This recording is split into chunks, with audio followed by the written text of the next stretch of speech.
شروع کرتا ہوں اللہ رب العزت کے بابرکت نام سے جو اس عظیم کائنات کا خالق و مالک ہے۔ اللہ پاک آپ کی جان، مال، ایمان، آبرو، روزی، رزق، علم، عمل، گھر، کاروبار، دسترخوان، اولاد، زندگی، عبادات، تقوی، اخلاص، اخلاق، سادگی، عاجزی، انکساری اور عمر میں برکتیں، رحمتیں، وسعتیں، رفتیں اور عروج و بلندیاں عطا فرمائے، آمین یا رب العالمین۔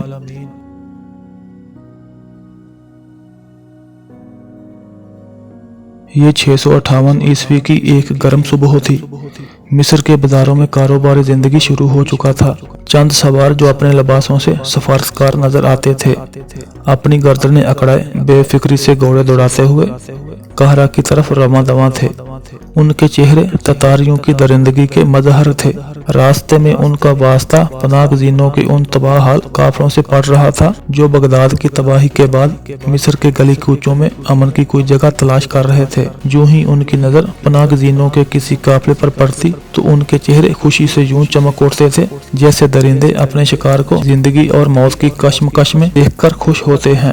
ان پناہ گزینوں نے تاتاریوں کی درندگی کے مظاہرے اپنی آنکھوں سے دیکھے تھے، اس لیے وہ تاتاریوں سے خوف زدہ تھے۔ ان کی آمد کی خبر سن کر ان کی زبان سے یہی الفاظ نکلتے تھے، تاتاری آ گئے، تاتاری آ گئے۔ تاتاری سفیروں کی آمد کا مطلب تباہی و بربادی ہے۔ حالانکہ یہ وہی مصر تھا جس نے صلاح الدین ایوبی کی قیادت میں یورپ کی عیسائی افواج کو ذلت سے دوچار کیا تھا۔ اسی مصر نے چند سال قبل 7ویں صلیبی جنگ میں شاہ فرانس کو عبرتناک شکست دی تھی، لیکن آج مصری مسلمان بھی اس فتنے کی قوت سے لرز رہے تھے جس نے دریائے جیہوں سے فرات تک عالم اسلام کی اینٹ سے اینٹ بجا دی تھی۔ یہ فتنہ تاتار تھا جو چنگیز خان کی صورت میں نمودار ہوا اور اب ہلاکو کی صورت میں مسلمانوں کے لیے مستقل خطرہ بن چکا تھا۔ تاتاری سفارت بھی ہلاکو کی بھیجی ہوئی تھی۔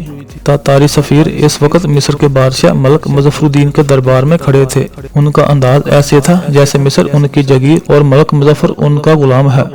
انہوں نے گستاخانہ انداز میں اپنے آقا ہلاکو کا خط ملک مظفر کے سامنے پھینک دیا۔ خط میں لکھا تھا، یہ اس کا فرمان ہے جو ساری دنیا کا آقا ہے، ہماری اطاعت قبول کر لو تو تمہیں امن سے زندہ رہنے دیا جائے گا، اگر تم نے ہماری بات نہ مانی تو جو تم کو پیش آئے گا وہ بلند و بالا آسمان والے کے سوا کوئی نہیں جانتا۔ چند لمحے بعد سلطان نہایت نرم لہجے میں ایلچیوں سے مخاطب ہوا، ہلاکو کا ہم نے کچھ نہیں بگاڑا، اسے ہم پر حملہ کرنے سے باز رہنا چاہیے۔ سلطان کے جواب سے تاتاریوں کے بگڑے ہوئے چہرے مزید بگڑ گئے اور وہ نہایت بد تہذیبی سے بولے، تم نہایت خود سر اور ضدی حکمران ہو، تم ہم سے واقف نہیں ورنہ انکار نہ کرتے۔ ایلچیوں کا لہجہ سلطان کی برداشت سے باہر تھا۔ تم ایلچی ہو اور ایلچی ہی رہو، اپنا لہجہ درست رکھو اور ہمیں سبق نہ پڑھاؤ۔ سلطان کی آواز میں غصہ تھا۔ سلطان کی بات سن کر تاتاری ایلچی غصے میں چلانے لگے، تم ہماری بات نہیں مانو گے، ہماری طاقت اور شجاعت کے افسانے شاید تم نے سنے نہیں۔ ایلچیوں کے گستاخانہ جواب سن کر مصر کے کئی امراء کا پیمانہ صبر سے لبریز ہو چکا تھا۔ خاموش۔ پہلی صف میں بیٹھے ایک نوجوان امیر کی آواز سے دربار لرز اٹھا، اس کی تلوار میان سے باہر آ چکی تھی۔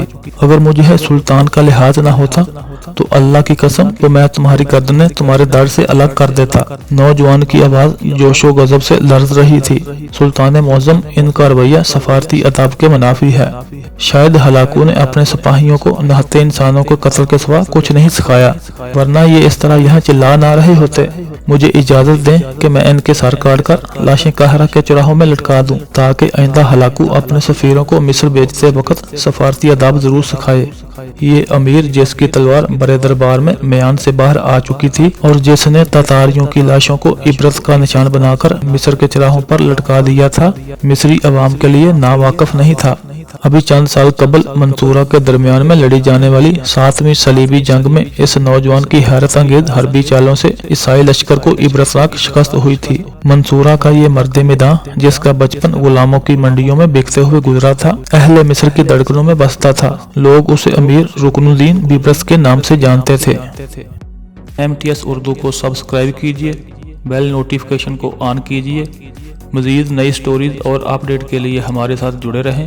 ویڈیو کو لائک، کمنٹ اور شیئر کرنا مت بھولیے گا۔